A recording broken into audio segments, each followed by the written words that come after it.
Welcome to the Unpopular Opinions. Unpopular opinions. Have unpopular opinions. Unpopular opinions. Okay, so what's an unpopular opinion? Unpopular opinions. To utter such blasphemy. He's got the nerve, the audacity, the unmitigated gall to echo such blasphemous nonsense. Just blasphemy.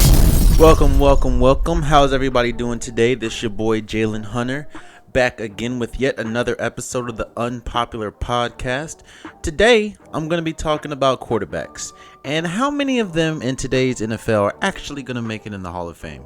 So stay tuned.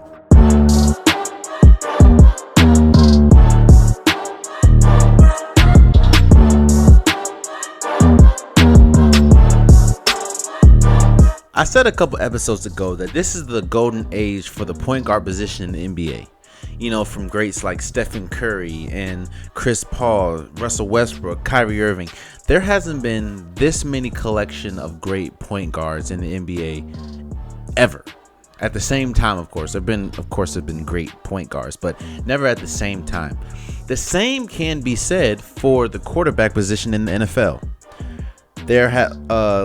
Just like the NBA, there have been times when there's great quarterbacks, as in Dan Marino, you have Joe Montana, you have Troy Aikman. There's always been great quarterbacks, but if you look at today's league, there is an abundance of really good to great quarterbacks. And if you ask me, this is, like I said, the golden age for the NFL quarterback.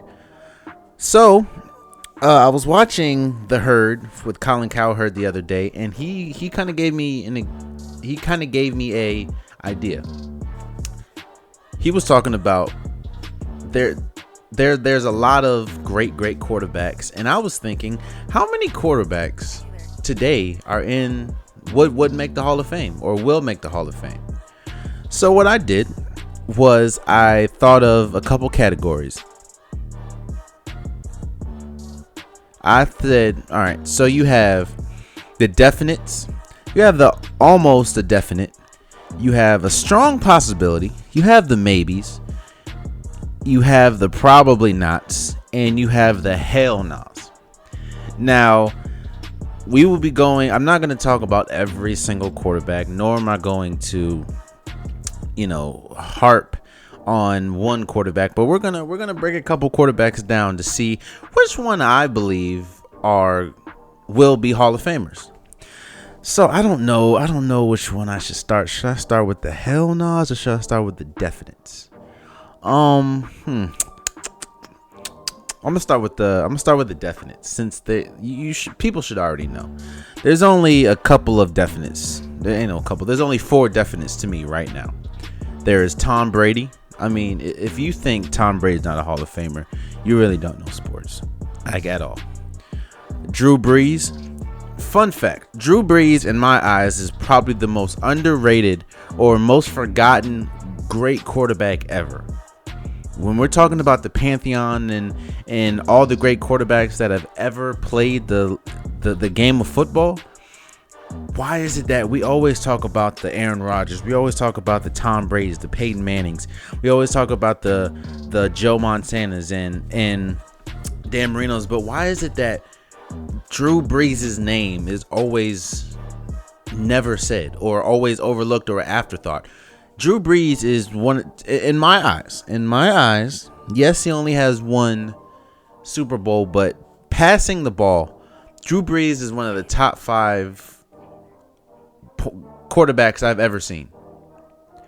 His ability to, while he's still short, his ability to throw lasers and year after year break yards records and be in the top 2 or 3 at the end of every season in pass completions and passing yards and touchdowns. Drew Brees is one of the top 5 greatest point guard. I mean, I keep saying point guards.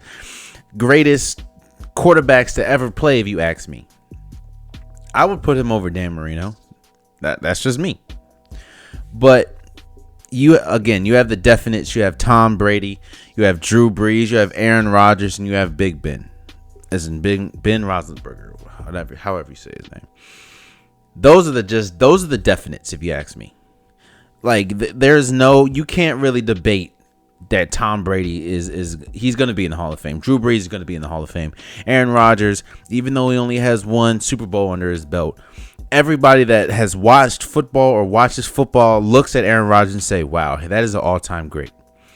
Arm strength, his ability to play inside and outside the pocket, his quarterback instincts, it's almost second to none. And Big Ben, he's the model of consistency when it comes to the quarterback position. Not as consistent as Tom Brady, of course, but when we think of Big Ben, we know we're going to get a great performance. There have been a couple of, terrible performances, especially last year, but Big Ben is getting up there in age, and he has dealt with, because of his size and because of his stature and because he gets hit a lot, he does deal with injuries a lot. But Big Ben's resume speaks for itself. Multiple Super Bowls. It's Big Ben. And then you have I'm gonna go down. So we started the definites, and now we're at the almost a definite, which is, I only have two in this category. We have Russell Wilson. We have Eli Manning. Now, let me talk about Eli Manning for a little bit. In my eyes, Eli Manning is one of the most overrated quarterbacks ever. If you look at, he's a 2-time Super Bowl champion, and you cannot take that away from him. But when you look at his Super Bowl wins, of course, both of them was against the Patriots. One of them was against the undefeated Patriots. But when you look at his Super Bowl wins, they were behind a great defense.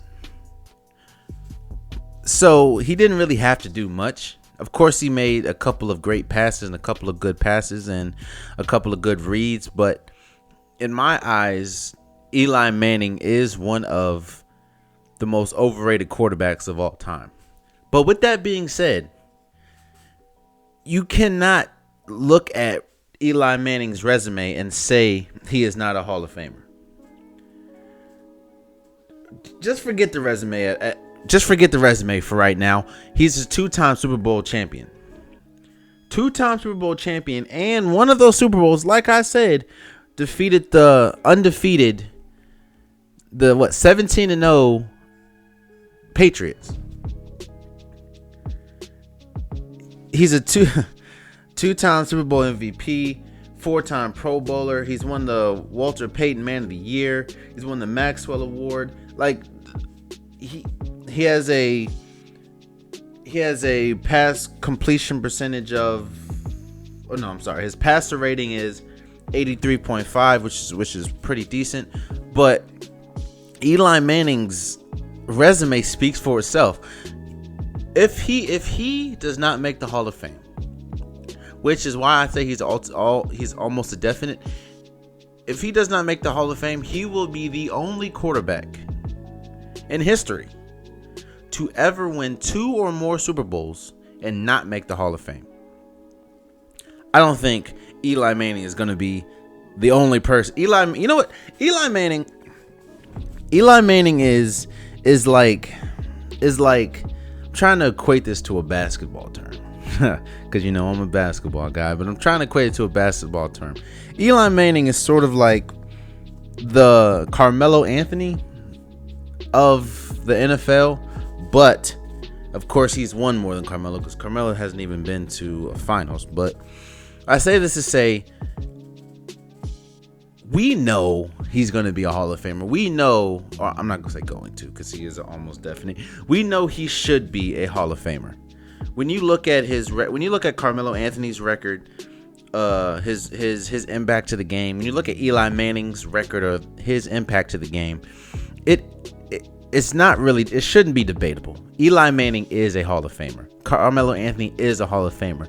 Where people will debate you at is Eli Manning. Almost every year, he's always top 5. I'm not gonna say always. Almost every year, he's top 5 in interceptions thrown.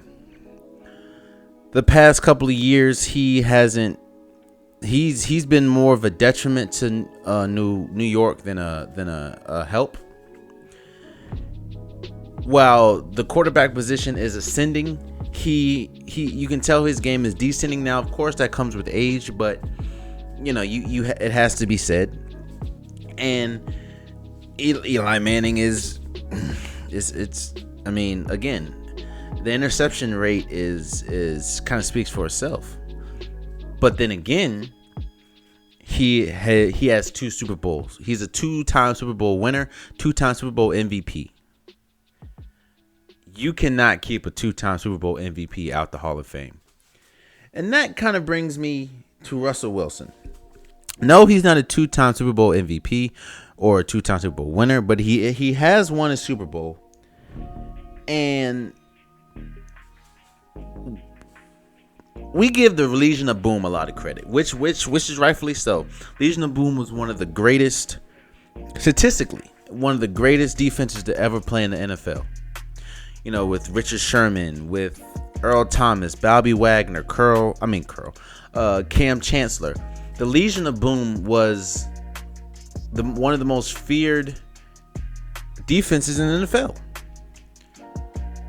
But along with the Legion of Boom and the presence of Marshawn Lynch, who is one of the most physical and elusive backs the NFL has seen in a while, it kind of overshadowed the greatness of Russell Wilson.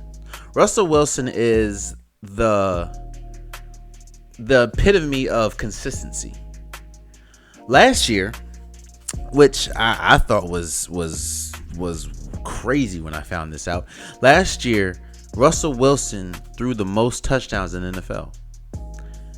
The same Russell Wilson who played behind probably the worst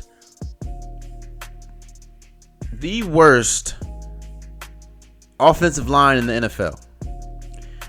He barely had any time to gather himself before he was running for his life. They dealt with a lot of injuries, and even the healthy mainstays weren't playing well. So along with that, Russell Wilson still again he threw the most touchdowns last year, and I think that alone should show you just how great Russell Wilson really is. And he's been like that since he came into the league. Fun fact, he is the second quarterback he's the second quarterback to ever win a Super Bowl. Second starting quarterback to win a Super Bowl. But Russell Wilson has been and is a model of consistency and a model of a model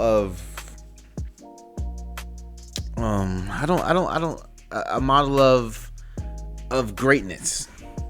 Now, of course, football is a team sport, so just because you're great doesn't mean that's always going to equate to wins, which is, i.e., Drew Brees.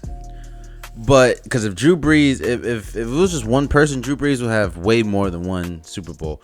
Aaron Rodgers would have way more than one Super Bowl. So it's a team game. And I'm also adding somebody to this list. Of course, this is the almost a definite list, almost a definite category. I'm sorry. I am adding.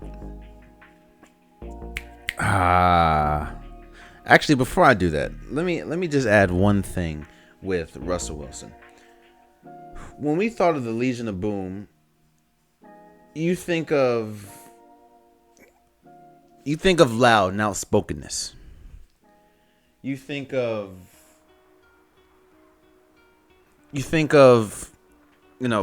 fighting against political issues. You think of, again, being outspoken with Richard Sherman and Michael Bennett. None of those equate to. None of those is the personality of Russell Wilson. And I think that's one thing that's made him great. Russell Wilson has always been I guess he knows what to say. He knows the right thing to say. And you want that in your starting quarterback. You don't. Now, of course, it works for some people, but you don't want a flamboyant quarterback, especially when your team is easily combustible. And I say that to say, I don't say the Seahawks. You know what? No, think about it. 2 to 3 years ago, the Seahawks were viewed as one of the most feared teams in the league. You had the 12th man in the home court event or home field advantage, and the Seahawks were looked at as always not always, but in the Pete Carroll, Russell Wilson tenure, they always considered a Super Bowl champion. Now look at them today. The Legion of Boom is one guy away from being completely dismantled. They have one of the worst, if not the worst, offensive line in the league. Their defense now is kind of if on and off, especially if Earl Thomas is out the door, which he's kind of fighting contract negotiations.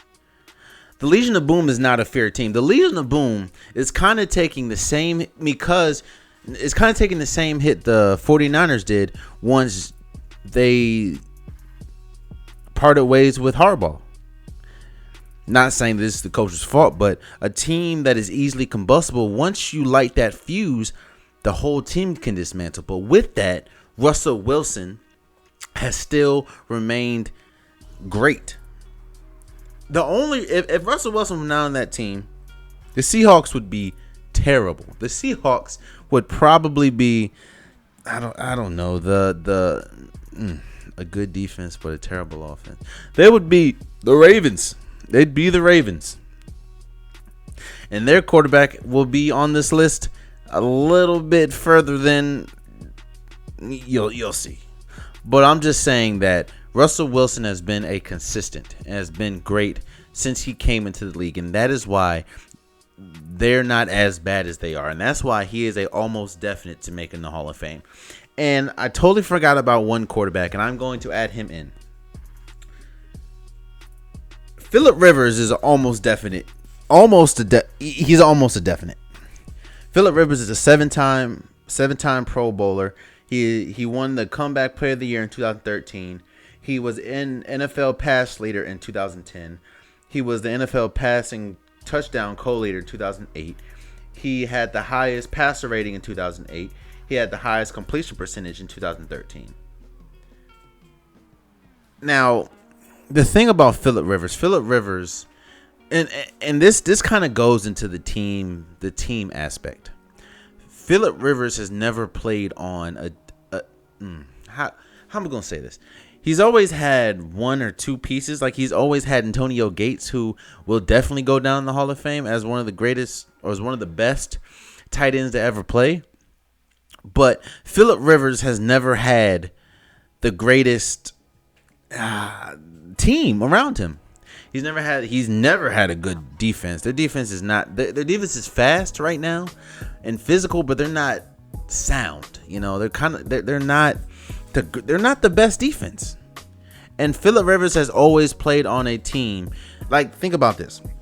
Last year, Phillip Rivers and the Chargers led the league in losses within, I believe, 5 points.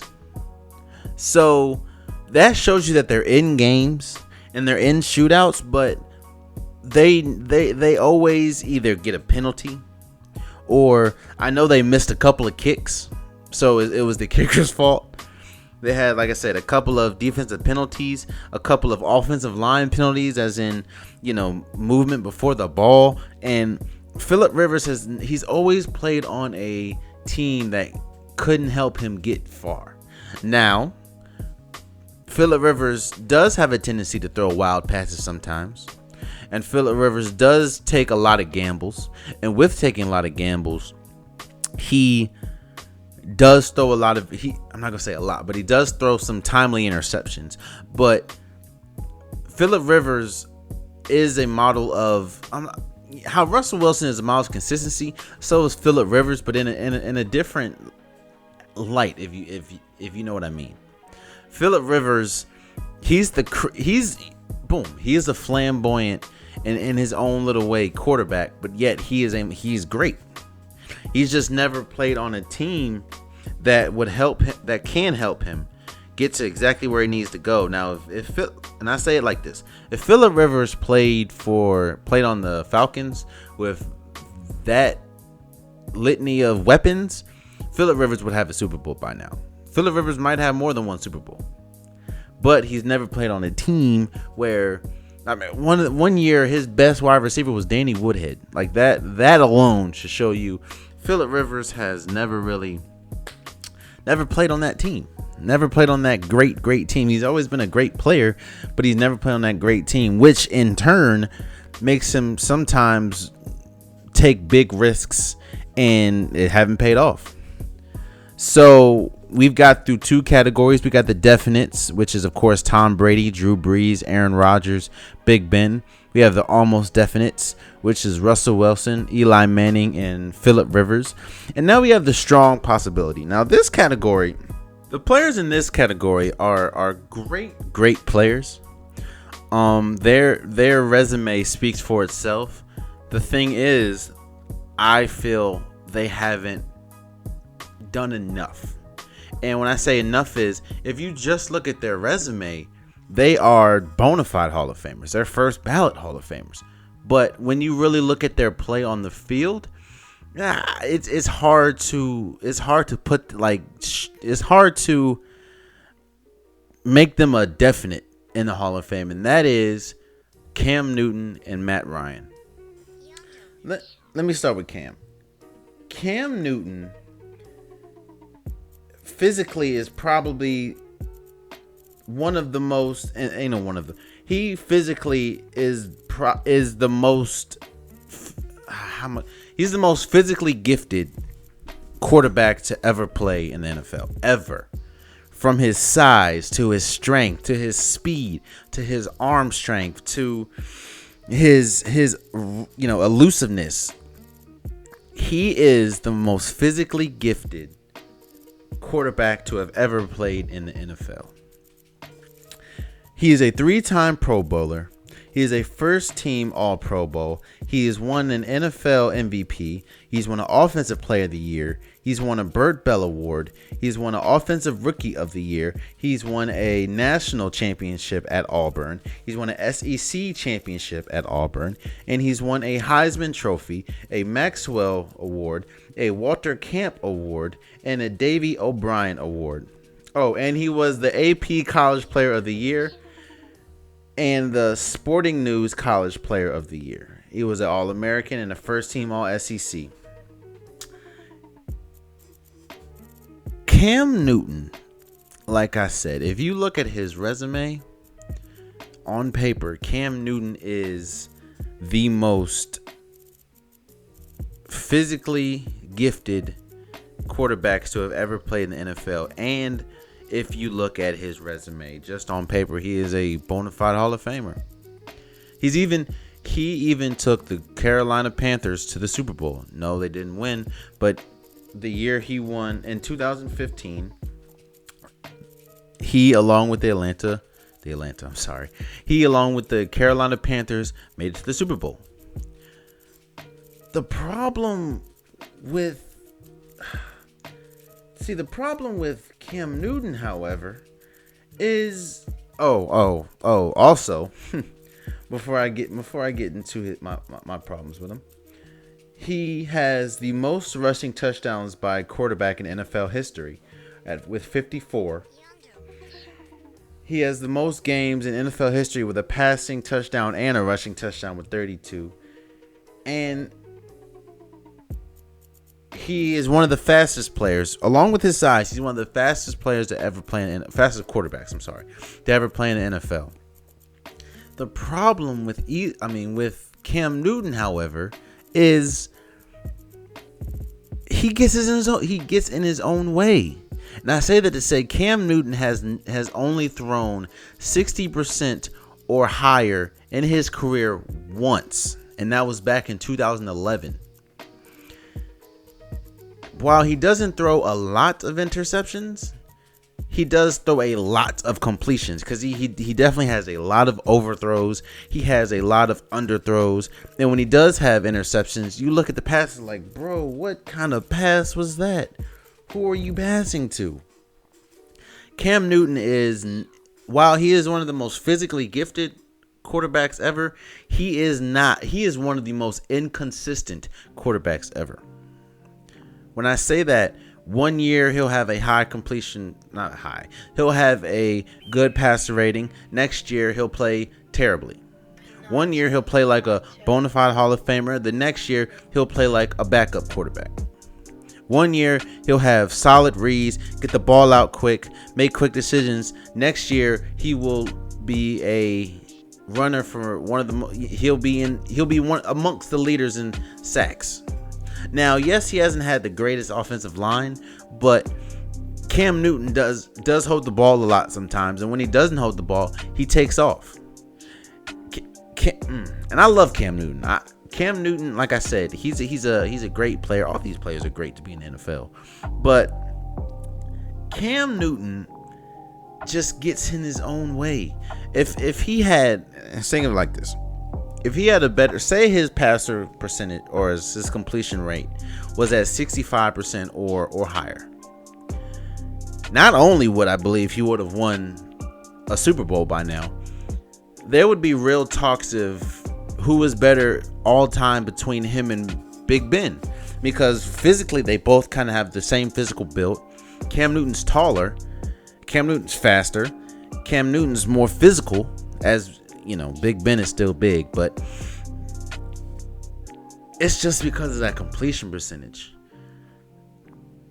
You've been in the league for so long and you've only passed above 60% once. And that was back in 2008, 2011, which was 7 years ago. And if you look at the Panthers, even in that year when they made it to the Super Bowl, there was a lot of breaks they got. There was a lot of games where, while Cam was great, they had the best defense in the league at that time. So along with Cam being Cam, they had a solid defense and a great running game. With Jonathan Stewart on the decline, and the defense is still great, but with Jonathan Stewart and the whole Panthers running game on a decline, that has put a lot more on Cam's shoulders to provide with the offense, along with he never had a real solid number one. He did have Calvin Benjamin, but Calvin Benjamin once came to training camp 285 pounds as a wide receiver. He, along with Cam Newton, has been a model of inconsistency in their career, but again, Cam Newton has never had a solid number one. The closest thing he had was Golden Tate, but again, if you can't complete above 60% more than once in your career, that you really have to start thinking, what are you doing? How is it that you've been a league MVP, you've been a Super Bowl runner-up, and you have all these accolades, yet you have not improved the way you pass the ball, the way you see the game. I'm not gonna say the way you see the game, because he grow with year after year. You grow as a player, so I'm not gonna say see the game, but the way you need to complete more than 60% of your passes, and you've only done that once. So that right there is the only thing that could really hold him back. If he, and it's hard because being in the league for as long as he has, you're pretty much set in your ways. And year after year, people always say, "Oh, this is going to be the year Cam Newton figures it out and starts throwing the ball effectively." And year after year, those people are let down. So you really have to start and think, maybe this is Cam Newton, the wildly inconsistent Cam Newton. Because at Cam Newton's peak, he is arguably top 5 point guards in the NFL. But we've really only seen him at his peak twice, and that was his rookie year. And it's crazy because your rookie year should not be your peak, but at his rookie year and in 2015 when they went to the Super Bowl. But along with that, he has always been a model of inconsistency. He'll have a great season, he'll have a bad season. Great season, bad season. He's never had two. Boom. With Cam Newton, the Carolina Panthers have never had back-to-back 10-win seasons. Have back-to-back. So that alone should show you the model of inconsistency that you're getting with Cam Newton. And that leads me to the second person in the strong possibility, and that's Matt Ryan. Matt Ryan, just like Cam Newton, has a resume to speak for itself. He's probably the best quarterback that the Falcons have ever had. He's a 4-time Pro Bowler, first-time All-Pro. He went to the Super Bowl, most valuable player. Pretty much the same thing Cam Newton has. It's just Matt Ryan, as we've seen in the Super Bowl and as we've seen countless times, Matt Ryan does not get it done with the weapons he has. Julio Jones, Mohamed Sanu, Devontae Freeman, when he had Tony Gonzalez, he's always been surrounded with so many pieces, yet he has not gotten it done. No, he doesn't throw a high interception rate. No, he doesn't. He doesn't make bad plays a lot, but he never gets you over the hump. And the one time he almost got you over the hump was his MVP year back in 2016, and we all know how that ended against the Patriots in the Super Bowl.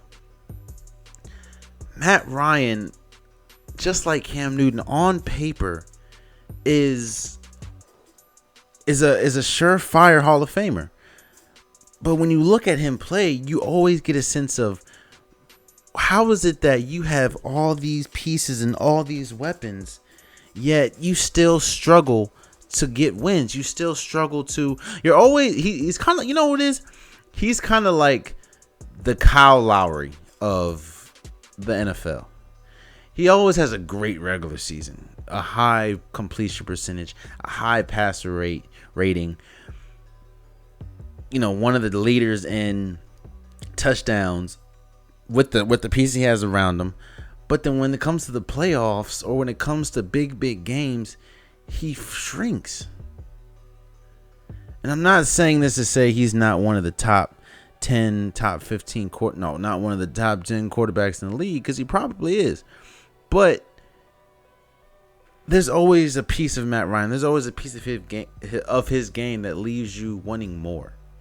Especially with a Hall of Fame caliber wide receiver in Julio Jones, a great wide receiver in Mohamed Sanu, a great running back in Devontae Freeman, and he had the greatest tight end to ever play in Tony Gonzalez, and still couldn't win a Super Bowl. In fact, with Tony Gonzalez, he didn't even make it. So Cam Newton and Matt Ryan are great players. They are, on paper, all-time players. But if Cam Newton, in my eyes, if Cam Newton wants to make that leap, and that leap is win a Super Bowl, or at least get to another Super Bowl, he needs to shore up and he needs to shore up and clean up his his completion percentage. Matt Ryan, he needs to come clutch sometimes, man. I know his name is Matty Ice because ice in his veins, but where are those ice in his veins in the playoffs? They must dry up or melt or something, because again, you've been to the Super Bowl once. You've been to the NFC Championship once or twice, but in those games you come short. Super Bowl, you came short the second half. It doesn't make sense with all the weapons he has, especially now that he has a good defense behind him. Before, you can kind of say, well, he didn't really have a good defense, so he's always in a shootout. If that's the case, that's the same thing with Aaron Rodgers. But nobody says, Aaron Rodgers doesn't come clutch. We can kind of say that with Matt Ryan or Matty Ice, if that's what you want to call him.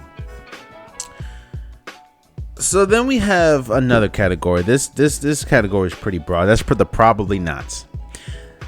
Not saying these quarterbacks don't have a great career or haven't had a great career or won't have a great career, but they probably aren't making the Hall of Fame.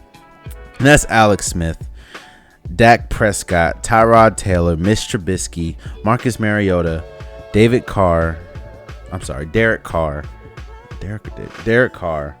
Kirk Cousins, and Ryan Tannehill. When you look at Alex Smith, he's a model of he's a model of consistency. He's not gonna throw a lot of interceptions. He's not gonna get sacks a lot, but he's not really a risk taker. He's not gonna throw the ball down the field as in like deep bombs a lot. He's not gonna make the crazy spectacular play. He's gonna make the simple play, the smart play, the safe play, and he did that with the 49ers. He did that with the Kansas City Chiefs, and more than likely he's gonna do that with the Redskins. Alex Smith is a model of consistency, but his consistency is playing it safe. Dak Prescott, I don't know. I really need to see this year what happens along with. Can he really be a starting? Okay, he is a starting quarterback, but is it because of him they're winning, or is it because of Ezekiel Elliott playing alongside a Hall of Fame offensive line? Because we all know, we all see, Dak Prescott isn't the most accurate deep ball passer. Yes, he makes smart reads, but can he do that? Can he lead the Cowboys to a Super Bowl? Can he lead the Cowboys to a NFC Championship? Can he lead the Cowboys to the number 1 seed in the NFC East, which is loaded, by the way, this year, especially this year? So, well, it's usually loaded every year, but especially this year, I need to see more of Dak Prescott. Of course, his career is still young, so I'm not going to say Dak Prescott is trash, Dak Prescott is terrible. No, I'm not going to say that at all. What I'm going to say is I need to see more from Dak Prescott, because if what I've seen, which is, of course, a small sample size, but if what I've seen is Dak Prescott, then no, he is not a Hall of Famer. Not at all. Tyrod Taylor, he's pretty much the poor man's Alex Smith. He's not going to throw a lot of interceptions, but he plays it safe. Definitely plays it safe. And Mitch Trubisky, kind of the same thing as Dak Prescott, minus the winning. I think Mitch Trubisky kind of falls into the wrong team category. Yes, the Bears. He plays for the Bears, and he doesn't really have the greatest. I don't know how to really say it. Mitch Trubisky is a better, from what I've seen. He could be either a really good quarterback or a really good backup quarterback. But I don't know if it's because the Bears are so trash or because of him. I think this year coming up, which would be his second year or third year, one of those two, I believe this year, second year, this will prove a lot. This will prove, is he a franchise quarterback, or is just another whiff that the Bears have whiffed on? Again, Marcus Mariota, he's a hybrid of Alex Smith.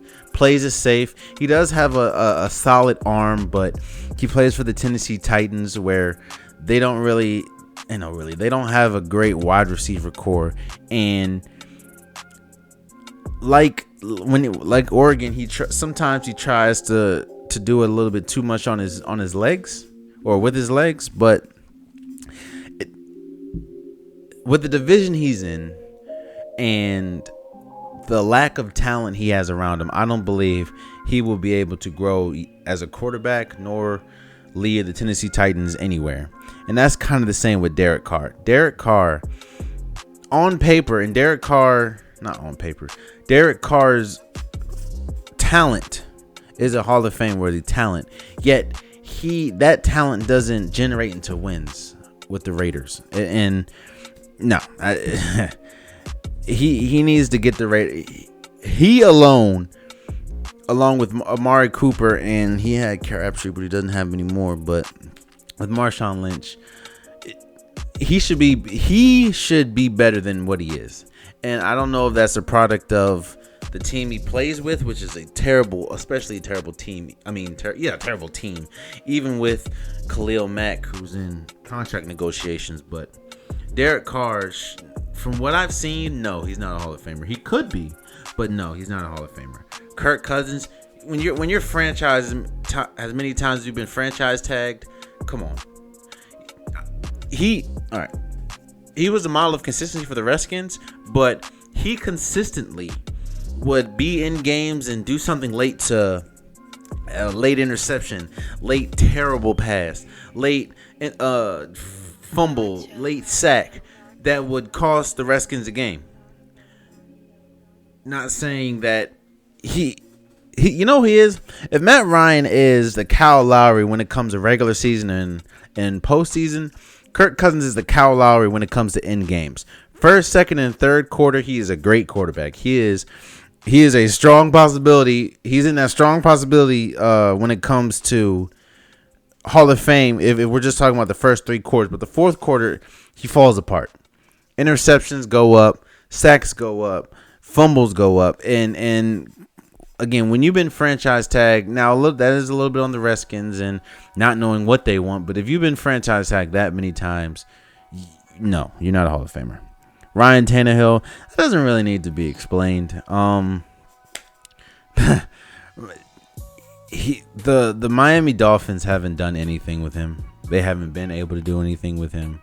They can't do anything with him. And that's a lot of him. That's a lot of the weapons they put around him. That's a lot of the terrible defense. And it's kind of like Mitch Trubisky. He plays for a terrible team. And I don't believe, even if he played for a good team, he would propel them to new heights. And another person on this list is Teddy Bridgewater. And it's unfortunate that his career, I'm not going to say it was derailed because he's still playing, but his career definitely was altered because of injury. But he's in a quarterback battle and he should win this quarterback battle, but he's in a quarterback battle with a rookie right now. And I think they're going to trade him, but even if they trade him, he's not the cornerstone of a franchise. He's not a cornerstone of a team. I don't know if he could have been if he never got injured. That's a if or if not. But yeah, Teddy Bridgewater definitely no. We have the maybes, and these maybes: Carson Wentz, Deshaun Watson, Jared Goff, Patrick Mahomes, Andrew Luck, Matthew Stafford, and Jimmy Garoppolo. Mine is Matthew Stafford and Andrew Luck. Wentz, Goff, Watson, Mahomes, and Garoppolo are still young. And mine is Patrick Mahomes. What I've seen from Wentz, Watson, Goff, and Garoppolo, they are Hall of Famers. What I've seen. Carson Wentz is crazy talented. Deshaun Watson in a couple years could be the best point guard. Could be the best quarterback in the league. Jared Goff has a cannon of an arm, but and Garoppolo has not lost, along with with with coach Mike Shanahan. He hasn't lost. The thing is, are they going to keep it up? Can they keep it up? And if they keep it up, of course, Deshaun Watson's coming back from injury along with Carson Wentz. But if they keep up the level that they're at now, they will be in the Hall of Fame. No doubt about it. No doubt about it. Andrew Luck, he's been injured. He has an injury bug has bit him and not let go. So this will be the first year in a while that he's played, hopefully a whole season. And if he's on the field, Andrew Luck has a high possibility of being a Hall of Famer because he has an arm talent. He has the reads. He makes smart plays. Yes, he makes some risky plays, but Andrew Luck, the way he plays is a Hall of Fame talent, but he needs to be on the field. and he hasn't been on the field for the last few years. So it's still pending Hall of Fame status with Andrew Luck, but from what we got in college to what we got his first year or two, yeah, he's a Hall of Famer. He just needs to build on that, which he hasn't been able to do because of his injury. Patrick Mahomes, along with another person on this list I'm gonna talk about shortly, has that Brett Favre-like talent. Patrick Mahomes has a body type like Brett Favre, and he has a cannon of an arm. It's just like college. He throws a lot of interceptions, or he I'm not gonna say throw a lot of interceptions because he's just he makes the what's the word, the reckless pass. He'll go for it. He will go for the long shot. And Andy Reid has never played with a quarterback like that. He's never, I mean, he had Donovan McNabb, who wasn't really like that, and he had Alex Smith, but Patrick Mahomes can go for the long ball. Now, if we're just talking about arm strength, and he is a definite Hall of Famer, but we need to see how he plays. And Matthew Stafford, he needs to get a little more consistent. He played, now I believe Matthew Stafford has never really had help. Well, no, let me not say, because he had Megatron, but Matthew Stafford, he's a big risk. He's a big risk taker. And now that Megatron's not there, you've seen he alongside the Lions offense has struggled mightily. And I'm gonna talk about the quarterback. I mean the rookies. Of course, you have Baker Mayfield. You have Baker Mayfield, Lamar Jackson, Josh Rosen, and Sam Darnold. Of course, and Josh Allen. But I don't know how they. Of course, nobody knows really because they haven't played a down in the league yet. I think we need to see them play, and I think the person that has the most Hall of Fame potential is Sam Darnold, because like Patrick Mahomes, he kind of has the Brett Favre-like mentality.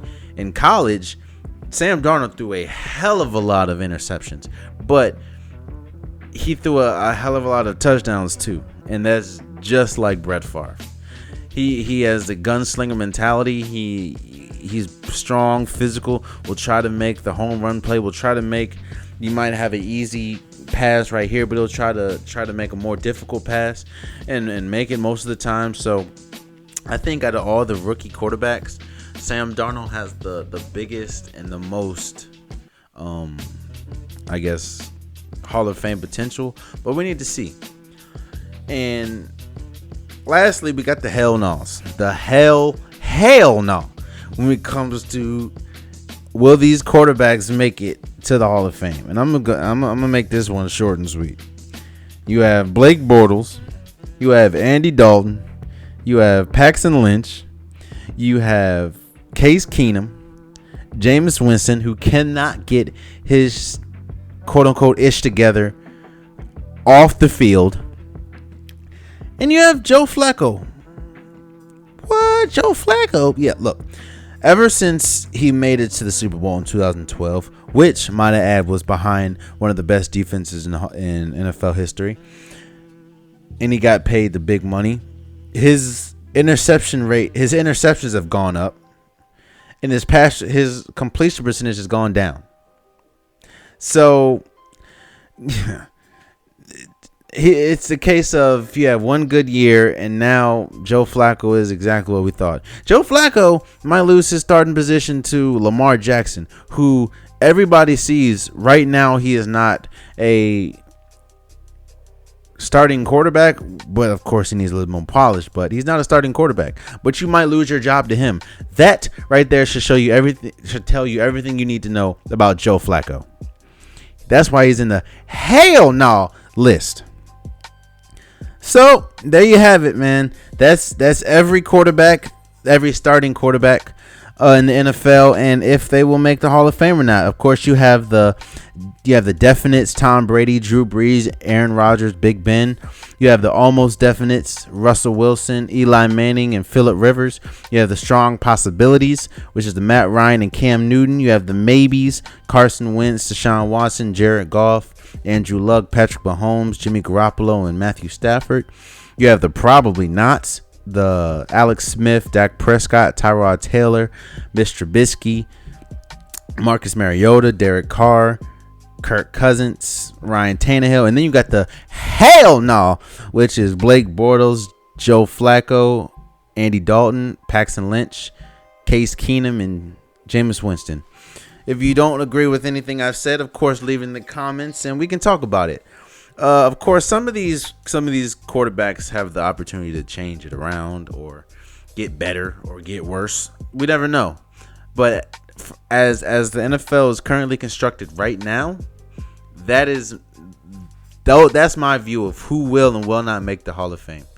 So I want to thank you guys for listening to yet another episode of the Unpopular Podcast. We're getting rolling. This is episode 11. I'm feeling better. I'm trying not to say a lot more, or I'm trying to say a lot less. So, we're getting there. I appreciate everybody that's stuck with me or that's sticking with me, and we're gonna make it do what it do. So, again, I want to thank you guys and stay tuned for the next episode next week. Much love. And the winner is Hove, my man. Speech. First of all, I want to thank my connect, the most important person with all due respect. Thanks to the duffel bag, the brown paper bag, the Nike shoe box for holding all this cash.